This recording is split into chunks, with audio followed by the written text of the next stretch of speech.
Hey, it's Joy. I've got big feelings about little things, and I want to talk about it. Oh yeah, I'm mad about it. And the fact that everyone else is not up in arms about it is a big part of the problem. Oh, I bawled my eyes out, like I always do. It was the sweetest thing. Oh, it was the cutest thing. It was the funniest thing. Thanks for being here. Let's go. Hey, so last week I was talking to my friend Craig. We chit-chatted about how after growing up together, we had very different college experiences. And I have so many follow-up questions. I had to have him back. Hi, honey. Thanks for coming back. Yeah. I appreciate you. Anytime. You taught me a lot about golf last week. It was I so really much appreciate golf it. that we were So talking. so much golf. I didn't think we were going to talk that much golf. But Well, it was quick. neither I did loved I, it. but I loved it. you have to go with the flow of the conversation. Sure. So I have some follow-up questions. So we were talking about we had very different college experiences.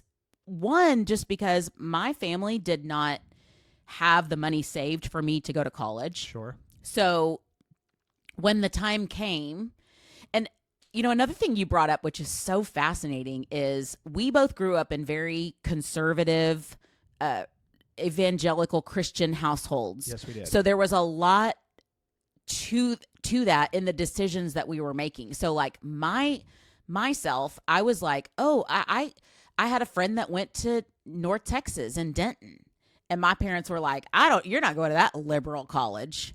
I can hear Susan that was like, conversation. absolutely. Yep. I mean, it was Susan. like, absolutely not. Yeah. Like, you're not going with those libs, Yeah. Yeah. I mean, I'm sure they said it in some other way, but so suddenly into the conversation was Baylor. Baylor's this literally Baptist college. Sure. At the time, If I don't you know. only knew at the time, but yes, Baptist Sure, college. there was a lot we didn't know, but that's also a completely different conversation. Correct. But I think even at the time, the president of the university was like an old pastor of ours. Sure. And so we started to have this conversation about like going to Baylor, and they were fine with that because they wanted me to be in this protected environment. And I was evangelical bubble. Yes. And I was so naive to everything in the world that Same. I had not one clue about how expensive that was going to be. Yep. What that meant for me. And my dad and I were at our dining room table just filling out forms, and I'm signing my life away, having no clue what I'm agreeing to. Sure. And to some degree, getting fed this thing of like, loans don't really matter. You're going to be so rich when you graduate from college, and everyone's going to be throwing themselves at you, trying to get you to work for them. Like, none of this really matters. It's like, fine. And then that was like 10% of the messaging I was getting. The other 90% was like, let's just not worry about it and let's not talk about it, And so my parents were very kind. They sacrificed a lot for me from the time I was born till, I mean, hopefully not today, but they paid as much as they could, but I don't know that any of us knew what that cost. Sure. And so for you to even as you're making your decision, knowing I'm not going to have to pay for, I mean, you didn't have to pay for anything, right? No tuition. It never crossed my mind that conversation because in the recruiting cycle, you talk about dorms and you talk about, obviously the scholarship is paying for all of your school, meals, things along those lines. Like books and everything. Yeah, books and everything. So never cost did you have to. Was never a component of my decision. Like it never entered into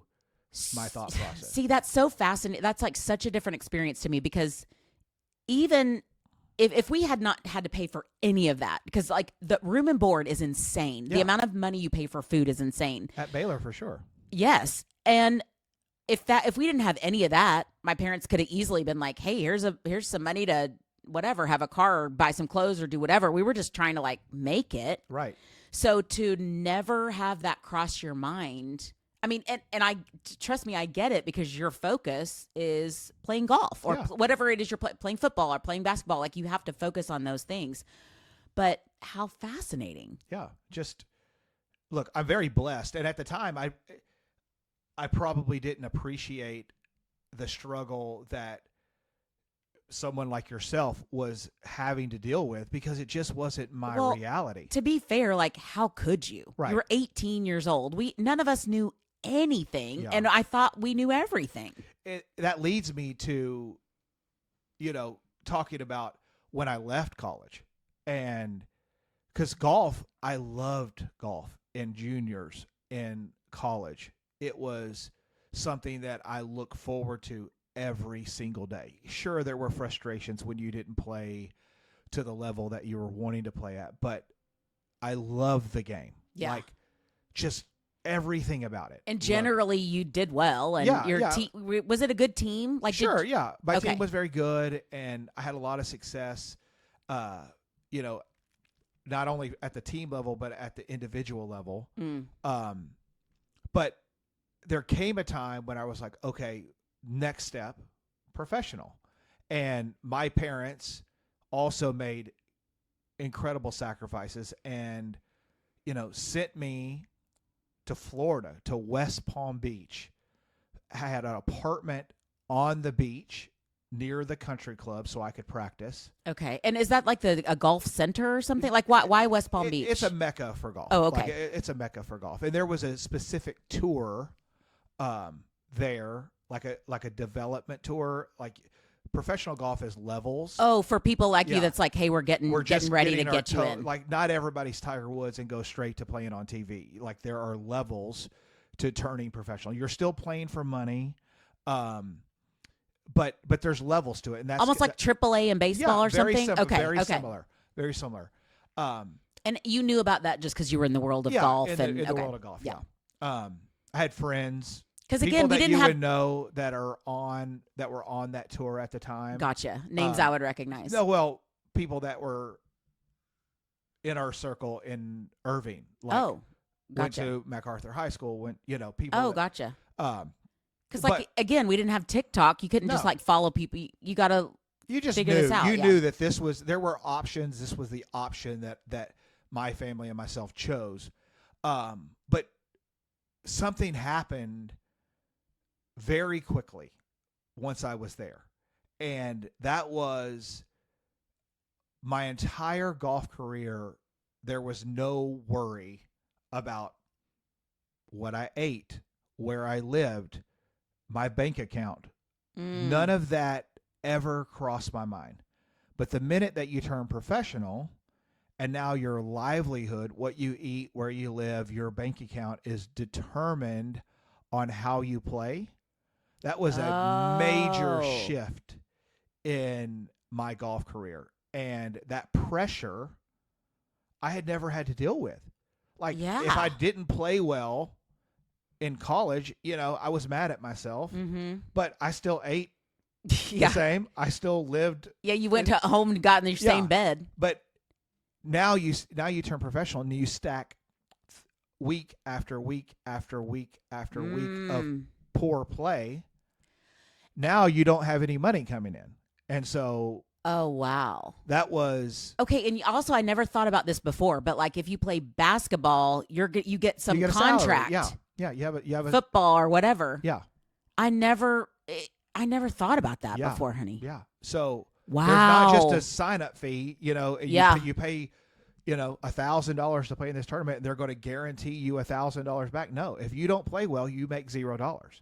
and now you you're have to down pay- $1,000. And you have to pay for a caddy, and you have to pay for all the expenses that go along with that. You had to get yourself there. gas and car and flight or whatever that may be. So that pressure, frankly, I didn't know how to deal with it.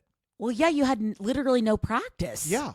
So- Wow, honey, I never knew this was going Yeah, on. many golfers deal with this, and golf is a weird sport where go with me here for a second. But Okay. I'm not going to use exact numbers here, but let's call it there's 100,000 golfers. Okay. The difference in those 100,000 golfers are almost nothing. I'm not talking about Scotty Scheffler, Tiger Woods, the names that everybody would know. I'm talking about people that are on the PGA Tour Uh-huh. making millions of dollars, but you probably don't know their name. Golfers would know their name. The difference in the level that those guys play at versus the level that the guys that I were playing against on the tour is almost zero. Wow. Okay. Almost zero. But for whatever reason, the guys that are making millions of dollars had a really good, say, month. Okay. And they won a tournament that afforded them the next opportunity. And they played well for that month, and that afforded them another opportunity. Like an actor getting their big break almost. Yes, correct. And a lot of it's luck. A lot of it's luck. Yeah, timing and that whole thing. A lot of it's mental too. They just are more mentally tough, and they figured out a way to like combat the feelings that I were having. Yeah. And they just kind of stuck with it. Sometimes it's enough bankroll to do it for long enough. Right, just to push through. Yeah, just to get your big break. Because I would think anybody that's to that level, even if you had like a tougher childhood or you had some challenges or your family was poor, all the things that could happen, they would be playing golf in college, right? Under a scholarship, wouldn't you think? If they were really good, somebody would have found them. Yeah, someone would find them, and that would be one break. And then they would go to the next level. I mean, there's a million guys out there that came from nothing. Like Tony Finau is a PGA Tour player that is very famous. His wife has a great TikTok. You should look it up. I'm immediately going to do that the minute we get off this. She's amazing. But he came from very, very meek, like really rough beginnings. But he was really good at golf. And he got his break, and now he's probably worth $100 million, maybe more. Wow. But that's what I'm talking about is there's so many components to it. But for me personally, once it became my job, once my livelihood was dependent on, look, my parents were sacrificing and paying a lot of money for me to live in West Palm. The pressure of making sure that was something that was worth sustainable, Yeah. And, not that they would ever say, hey, you got to pay me back for all of this. I mean, that's just not what they would have done. Obviously, if I had gotten to the level of being on the PGA Tour, they would be long retired and I would have taken care of them. But you understand it was a sacrifice and you appreciated it and respected that. I think I understand it a lot more now than I might have at that time. But it still was added to the pressure. Yeah. Oh, I bet. So what kind of time frame are we talking about? 2 years. Wow. 2 years of trying it, of Okay, so last week we talked about an interesting thing that I hadn't really thought of before.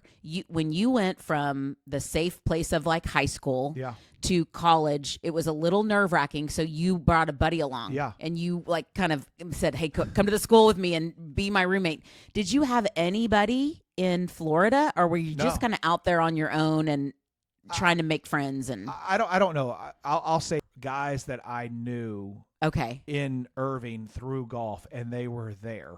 Okay. They were kind of on the same path that I was going on. Gotcha. They were a year or two ahead of me, and so I knew them. But they were on the same path, so I had a little bit of familiarity. Okay. So it was, but it wasn't still like in your bubble. Like moving to Florida, all I knew was Texas. That was a big difference.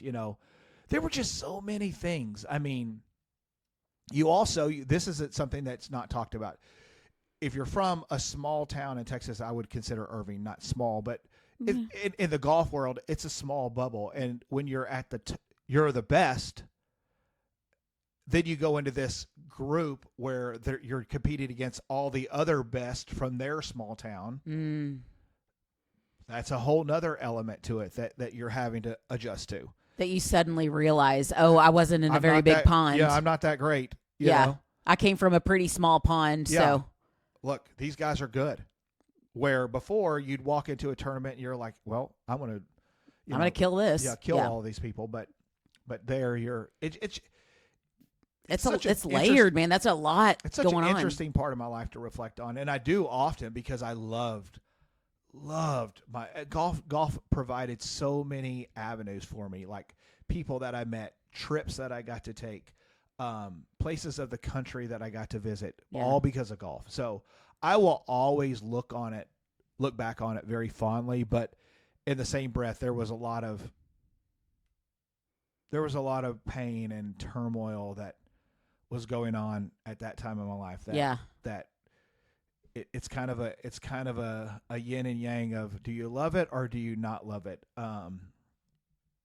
It's like a bittersweet kind of. Luckily today I love it. Luckily today I'm in a really good spot with, that time in my life, that part of my life, and for, it might sound flippant, but golf, because when something is that big and it goes away, I didn't play golf for 4 years. When I quit, I didn't pick up a golf club for 4 years. Didn't touch it. Did you think about it, or you're just like, I couldn't even do it. I couldn't do it.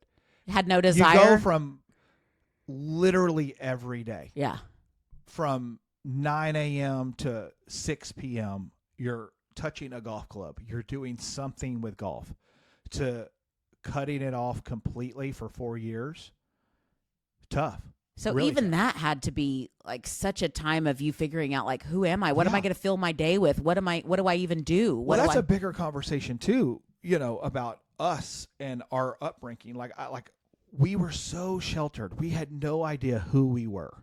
My identity was this Southern Baptist kid who was pretty good at golf and had very big dreams of being the next Tiger Woods. Yeah. And for that just to end in every way, my faith, suddenly, my career, all of it was just something that was just slapped in my face. Okay, now you got to deal with it. Now you got to figure it out. No choice. And luckily, again, I'm very blessed. I had people in my life that gave me a job. I quickly realized that I had some talent selling. Sales was going to be a profession that I could do. Doors were opened up for me there. And that's led to me where I'm at today, still selling, still loving my career. And full circle, taking your clients out to the golf course. Yeah, and loving let's golf. just go have a good time and chit chat. Yeah. I love it. And I also find it fascinating. So we grew up in Irving, and there was a huge tournament there. Yeah, Byron Nelson. The Byron Nelson, that was very common for us to, either like go to or chit chat about. People would be in town for it. For many years, our high school would like run a shuttle service over there because we were less than a mile away from the golf course. And we took tips and like got it for our prom. And my house was even closer to the tournament than our high school was. So it was always a to-do because there was always people parking on our street, and we were trying to get the people to stop parking on our street, blah, blah, blah. So it was just such a big part of our life. And watching you from the outside, we were always like, oh, well, we're going to see Craig at the Nelson one day. Sure, that and was the goal. We're going to go out and all be there. I remember one time a couple of us went out to one of your tournaments, and it was really fun, but we were like, we'll be here when it's time to go to the big one. Yeah. Yeah. And so I really appreciate you telling me about that. It's very fascinating. I never thought through all that. I mean, some because I was like 19 years old. Yeah, there's layers of that onion that we didn't get into. Maybe we can get into it another time. But look, I'll end it with saying I look back on that time in my life where it could have really broke me. It really could have broke me, but it didn't. And I owe a lot of who I am today, which, I'm pretty proud of where I am today. You should be. To that time of my life. So, That's awesome. And golf was a big part of it. That's awesome. Thanks for listening to Little Things, Big Feelings with Joy Delaney. I'm James, the producer, editor, director, and executive producer.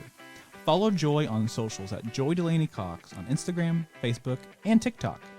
Honestly, forget TikTok. I don't even know how to use it You don't even anyway. know how to use it anyway. James. Follow Joy on socials at Joy Delaney Cox on Instagram and Facebook. See you next week.